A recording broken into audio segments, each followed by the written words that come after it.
Hi everyone. நீ நம்ம பார்க்க போகிற டாபிக் என்னென்னு பார்த்தீங்கன்னா லீனியர் சர்ச்.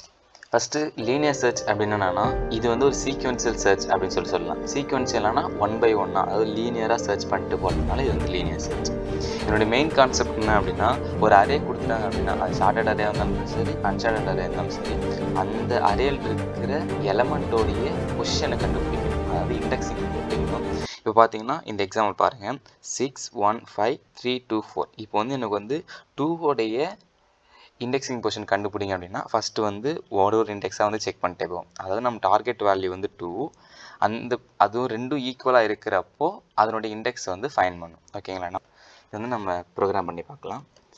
இன்ட் ஒரு நம்ஸ்ன்ற ஒரு அரே க்ரியேட் பண்ணிக்கிறோம். அந்த அரேக்குள்ளே இந்த எலமெண்ட்டை வந்து போட்டு என்ன அப்படின்னா 6 1 5 3 2 4. ஓகே, நம்ம டார்கெட் பண்ணுறது நம்மளுடைய டார்கெட்னாது நம்மளுக்கு வந்து 2 தான் எந்த பொசிஷனில் இருக்குதுன்னு சொல்லிட்டு கண்டுபிடிக்கணும். அப்போ என்ன பண்ணோம் அப்படின்னா ஒன்றும் சிம்பிள் தான். For int I = 0, I less than nums dot length.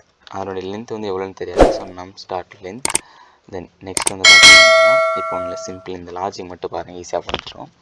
நம்மளுடைய nums of I equal to டார்கெட்டாக இருக்கும். அப்போது nums of I நான் என்ன மீனிங் அப்படின்னா அந்த அரேக்குள்ளே இருக்கிற வேல்யூஸ் ஈக்குவல் டு டார்கெட்டாக இருந்துச்சு அப்படின்னா வெறும் I போட்டோம் அப்படின்னா, அதாவது கேஷுவலாக நம்ம I போட்டோம் அப்படின்னா அது வந்து இண்டெக்ஸிங்கை பண்ணணும்.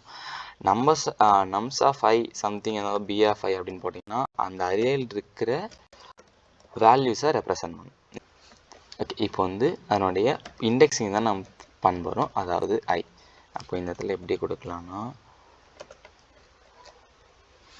2 அதோடைய இண்டெக்ஸ் ஆகணும். 2 index position equal to plus இது. ஓகே, இப்போ உங்களுக்கு கோடை ரன் பண்ணி பார்த்தா உங்களுக்கு ஈஸியாக புரியும்னு சொல்லிட்டு நினைக்கிறேன். வேல்யூ வந்து பார்த்தீங்கன்னா நம்மளுக்கு வந்து 4 அப்படின்னு சொல்லிட்டு கிடச்சிருச்சு. ஓகே, நம்மளுக்கு வந்து 4 அப்படின்னு சொல்லிட்டு இப்போ பாருங்கள், நீங்களே பாருங்கள் 0 1 2 3 0 1 2 3 4 உங்களுக்கு கேட்டது 4. அந்த 4உடைய வேல்யூ வந்து கண்டுபிடிச்சாச்சு. இல்லை எனக்கு வந்து 2வோட இதெல்லாம் வேணாம், எனக்கு வந்து லாஸ்ட் வேல்யூ வேணும், 4உடைய இது வேணும் அப்படின்னு நீங்கள் கேட்டிங்கன்னா அதில் ஜஸ்ட் 5 அப்படின்னு சொல்லிட்டு நம்மளுக்கு அவுட்புட்டில் வந்து வந்துடும். இவ்வளோ தான் வந்து லீனியர் சர்ச். நெக்ஸ்ட் வந்து பைனரி சர்ச் என்னென்னு பார்ப்போம். தென் ஒன் டிஃப்ரென்ஸ் மட்டும் சொல்லிக்கிறேன். லீனியர் சர்ச்னால் வந்து ஷார்ட்டட் அரேலையும் பண்ணலாம், அன்ஷார்ட்டட் அரேலையும் பண்ணலாம். ஆனால் பைனரி சர்ச் வந்து பார்த்தீங்கன்னா ஷார்ட்டட் அரேயில் மட்டும்தான் பண்ண முடியும். ஓகே, அது எப்படின்னு சொல்லிட்டு பார்க்கலாம். Thank you to all.